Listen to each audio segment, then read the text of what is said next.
Welcome back सबैलाई। आज हामी खाँदबारीबाट गुफासम्मको यात्रा तय गर्नेछौँ। हेरेर साथ र सपोर्ट गरिदिनु होला।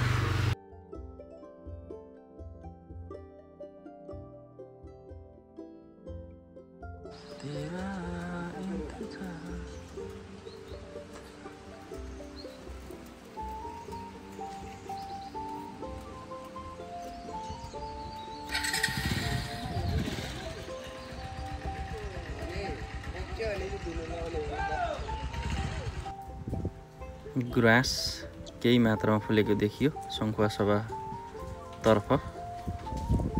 यो नुनढाकीबाट गुफा जाने बाटोमा देखिएको दृश्य हो।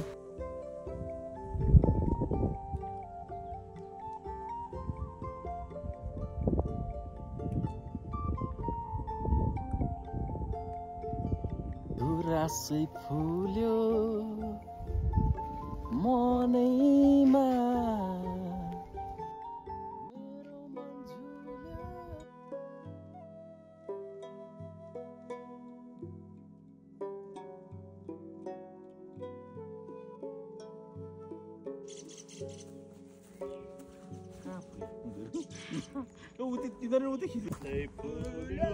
हामी गुफाको यात्रामा छौँ। एकदम अचानक जुरेको यात्रा गुफापोखरीसम्म।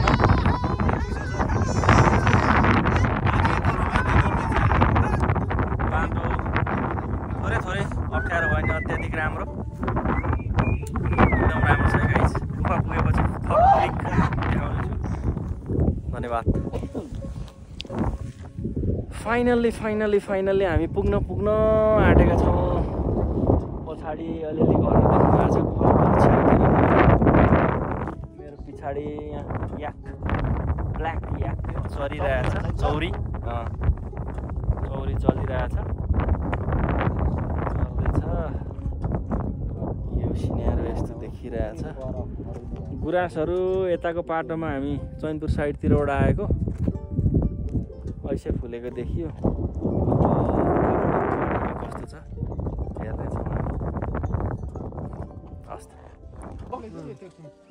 यो तेह्रथुम पर्यो बाटो। हामी शङ्करसरमा उभिरहेका छौँ। गुफा पोखरीको बजार बस्न र खानमा राम्रै सुविधा रहेको छ।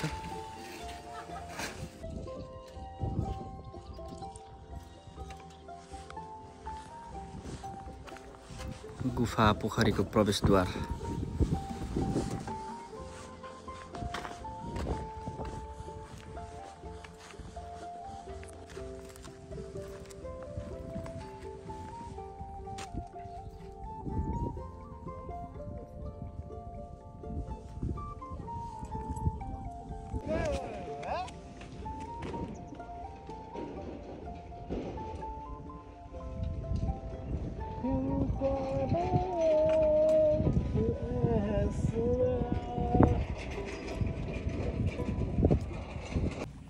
हामी गुफा पोखरी आइपुगेका छौँ। चिसो मौसम, एकदमै रमणीय स्पेस। हाम्रो साथीहरू सब भ्लगमा व्यस्त। होइन, म त भिडियोमा छु, छुइनँ। भ्लग बनाउनमा व्यस्त, म झन् धेरै व्यस्त।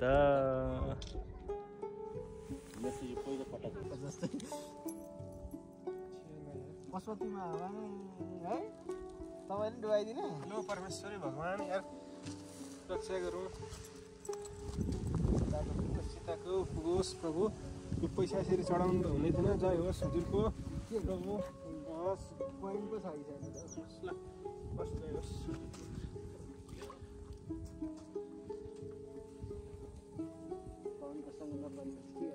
संस्कारी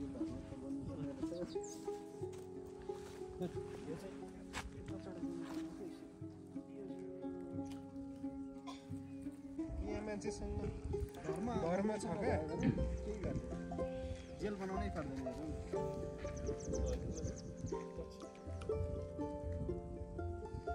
यो चाहिँ यहाँ हुनु उता नजानु भनेर काटेको रहेछ होइन। जानु चाह्यो होइन, सुकेको त कति पनि छैन।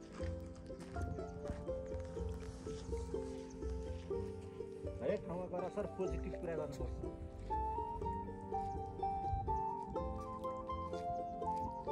यो पेपर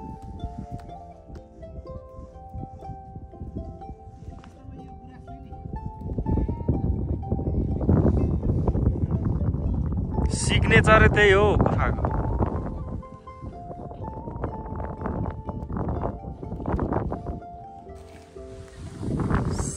सिग्नेचर अफ गुफा पोखरी।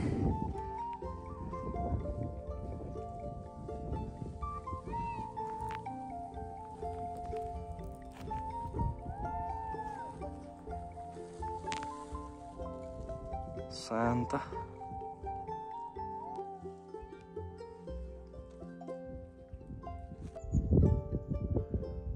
गुफामा माछा रहेछ। पहिलोचोटि थाहा भयो। फेरि हिँडाइ पनि ग्याङै भएर बस्दा रहेछ। कुन माछा थाहा भएन। लाइटले टल्केर हिँड्दै हिँड्दो रहेछ देखिँदै। But it's very Assam palace. गुफाको सिग्नेचर।